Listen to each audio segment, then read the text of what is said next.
بسم اللہ الرحمن الرحیم۔ شروع اللہ جل شانہ کے نام مبارک سے جو بڑا مہربان نہایت رحم والا ہے۔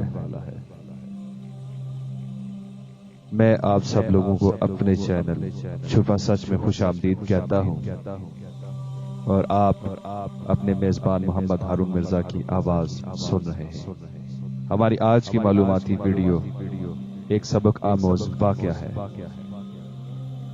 ویڈیو شروع کرنے سے پہلے نئے آنے والے دوستوں سے گزارش ہے ہمارے چینل کو سبسکرائب بھی کریں، ہماری ویڈیوز کو لائک اور شیئر بھی کریں، اور کمنٹ باکس میں کمنٹ کرنا نہ بھولیں۔ بغداد کے بازار میں ایک طوائف چل رہی تھی، اور اسی بازار کے اندر ایک حلوائی صبح صبح اپنی دکان سجا رہا تھا کہ ایک فقیر آ نکلا۔ تو دکاندار نے کہا کہ بابا جی آؤ بیٹھو۔ فقیر بیٹھ گیا تو حلوائی نے گرم گرم دودھ فقیر کو پیش کیا۔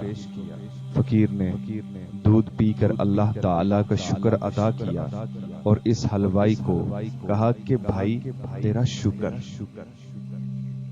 اور یہ کہہ کر فقیر چل پڑا۔ بازار میں ایک فاحشہ عورت اپنے دوست کے ہمراہ سیڑھیوں پر بیٹھ کر موسم کا لطف لے رہی تھی۔ ہلکی ہلکی بوندا باندی ہو رہی تھی، بازار میں کیچڑ تھا۔ فقیر اپنی موج میں بازار سے گزر رہا تھا کہ فقیر کے چلنے سے ایک چھینٹا اڑا اور فاحشہ عورت کے لباس پر آ گرا۔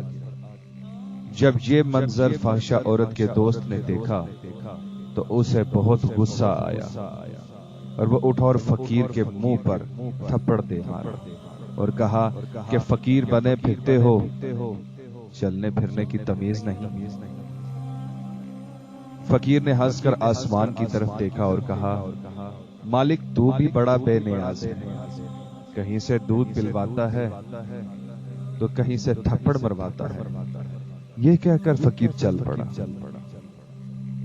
فاحشہ عورت چھت پر چل رہی تھی کہ اس کا پاؤں پھسلا اور زمین پر سر کے بل گر گئی۔ اس کو اس شدت کی چوٹ لگی کہ موقع پر ہی مر گئی۔ شور مچ گیا کہ فقیر نے آسمان کی طرف منہ کر کے بد دعا دی تھی، جس کی وجہ سے یہ قیمتی جان چلی گئی۔ فقیر ابھی بازار کے دوسرے کونے تک نہیں پہنچا تھا کہ لوگوں نے فقیر کو پکڑ لیا اور کہا کہ بڑے فقیر بنے پھرتے ہو، حوصلہ بھی نہیں رکھتے ہو۔ فقیر نے کہا کہ کیا ہوا میاں؟ لوگوں نے کہا کہ تم نے بد دعا دی اور عورت کی جان چلی گئی۔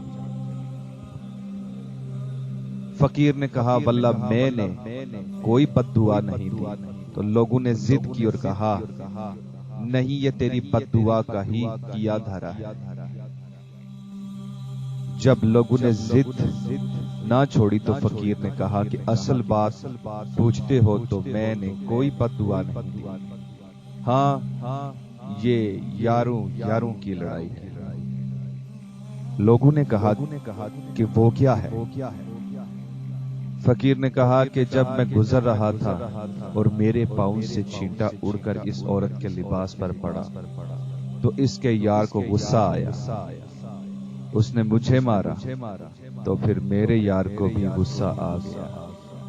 منقول۔ ہمارے چینل کو لائک اور سبسکرائب کرنا نہ بھولیے، اور کمنٹ باکس میں کمنٹ کرنا مت بھولیے۔